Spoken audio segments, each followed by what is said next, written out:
right, we've looked at lots of little tiny bits and pieces of music. We've looked at all the little parts we put together to make a piece.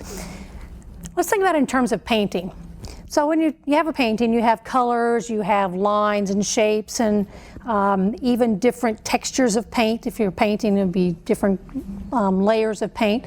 So we put all those things together, you get a picture. It's easy to see. You can look at it and say, oh, that's a person because it's got 2 ears and 2 eyes and all the bits that you would look for on a person. Music is harder because we can't see the form that comes out at the end. We have to listen to it. And the hard part, especially for sort of beginner listeners to art music, is that the pieces aren't generally short. If you have a pop song, it generally lasts 3-4 minutes. You can handle that. You can process 3 or 4 minutes worth of oral information. But you go to a concert and the first piece lasts 20 minutes. What are you supposed to do about that? Pieces are organized. We don't just throw it all together. There is a structure, and the structure is intended to help you to be able to follow along. But the trick is you have to learn where the structure is. So that structure that we're talking about, we refer to as form. And what we do to identify form, for the most part, is to give it letters. Remember when you took high school English and you had to do poetry, and you had to match the rhymes at the end. So the first line, whatever the word was A. And if the next line rhymed with it, that was also A. And when you found something that didn't rhyme, that was B. We use the same principle for talking about form. But instead of talking about rhymes, we're talking about, is this like the preceding section, or is it different than the preceding section? So it's just like going back to that basic melody idea. You've got to have contrast, you have to have repetition. So we're looking for something that's the same, and usually you'll hear it more than once, the first part, because that's obviously the composer threw that out there first. That was the part they liked the best. And then we'll have something that's different and contrasting. The trick is that it can be a long time before you get to what the real contrasting section is. And so what novice listeners tend to do is hear any little change as being a new section of form. So they end up with a formal structure that looks like A, B, C, D, E, F, A, G, something. They have too many letters. I can't think of any form that goes beyond about C or D as a letter. So if you're hearing that many things, you're not thinking in big enough pieces, and that's the real challenge to a longer piece of music. So we're going to start with simple forms first because they'll apply to most popular music and to a lot of things that you might hear in daily life, and then we'll work our way up to the big forms. So obviously the simplest form we could have would be just A, where we had a melody, and we just had the one little section. The easiest example I can think of for that, because you really don't hear much that's just A, because there's no contrast, and we like contrast, is, believe it or not, the Battle Hymn of the Republic. So we've got da da da da da da da da da da da da. Everybody knows the tune, I hope. So you get all that. That's the verse. You think, okay, so that's the A section. The chorus must be B, but listen to how the chorus goes. Da da da da da da da da da da da. It's exactly like the verse in terms of the melodic line. The only thing that's different is the rhythm. Da da da da da da da da da da da da. Exactly the same. So it's really just an A form. It happens to be the verse and the chorus have the same melodic structure, just with a slightly different rhythm. You're not going to hear very much of that. A, B, you're also not going to hear a lot of because we just like to come back to A.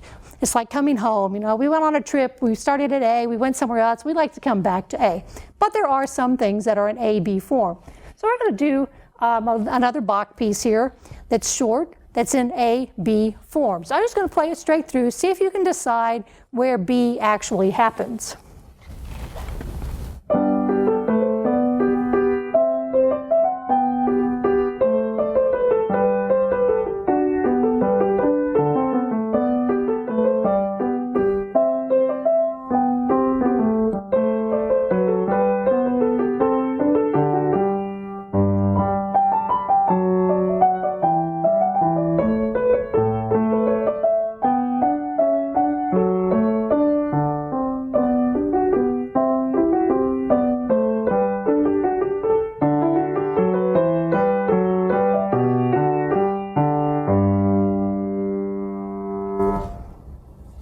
Okay, you think you got that? That one's pretty easy, so let's just review it. So we have our little tune at the beginning.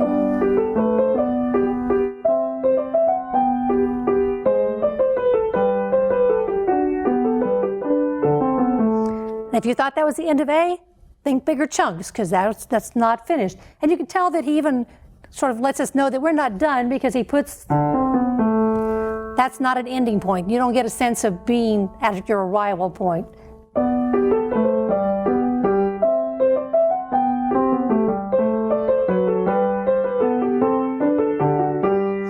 See, there we came to a nice conclusion, long note, back on the home key. In this case, we're in the key of G, so it came to a G. That was mostly a jump down with a run up, jump down, run up. The B section,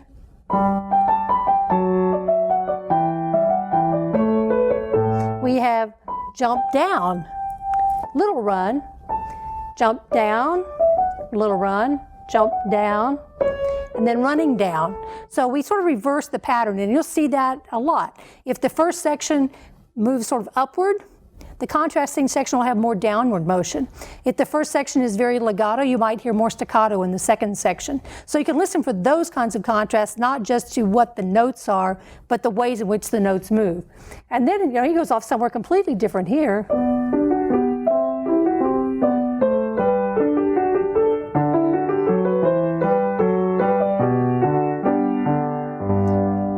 Which really solidifies that this is our B section. So we have A, we have B. Very simple form. The form that you're going to hear a lot in popular music and in all sorts of other things is A, B, A. As I said, we like to come back home, so we like to get back to our A section. So this piece is by César Franck, who's a French composer from the late 1800s. Just listen, see if you can figure out where B happens and where A comes back.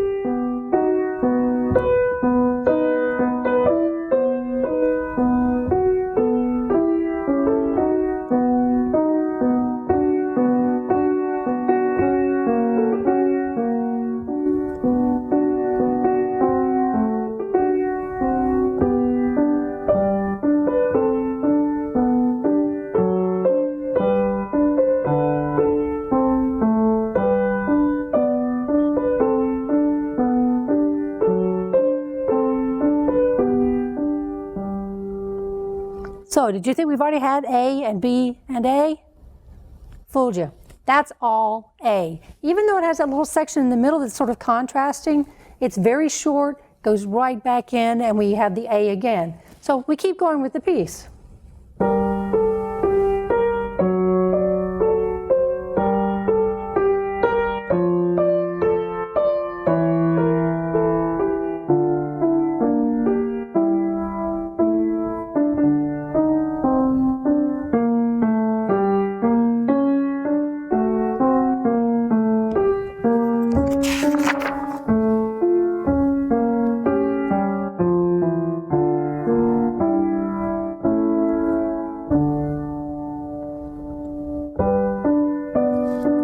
Here's our A coming back. It's a very friendly, familiar face.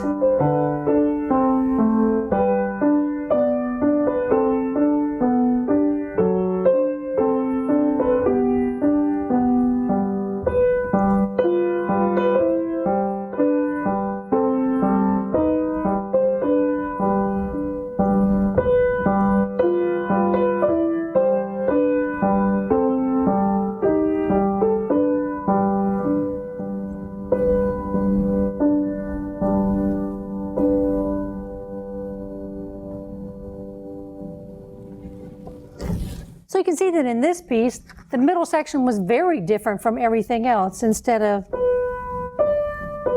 you have this sort of what we call a dotted rhythm. It has a kind of a da-dum effect to it. You hear a lot of that. We get to the middle section, it's very straight.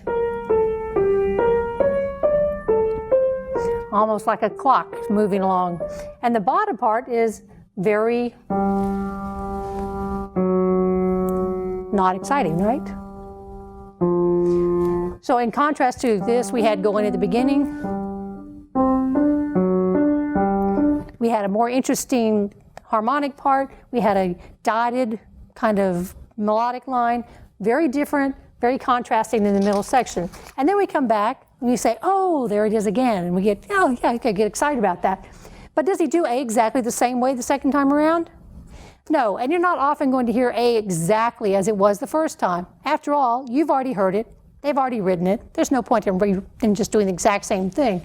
So we start out, you go, oh yeah, we're back in A, but then, it kind of comes to a little thing here, and then he goes somewhere else.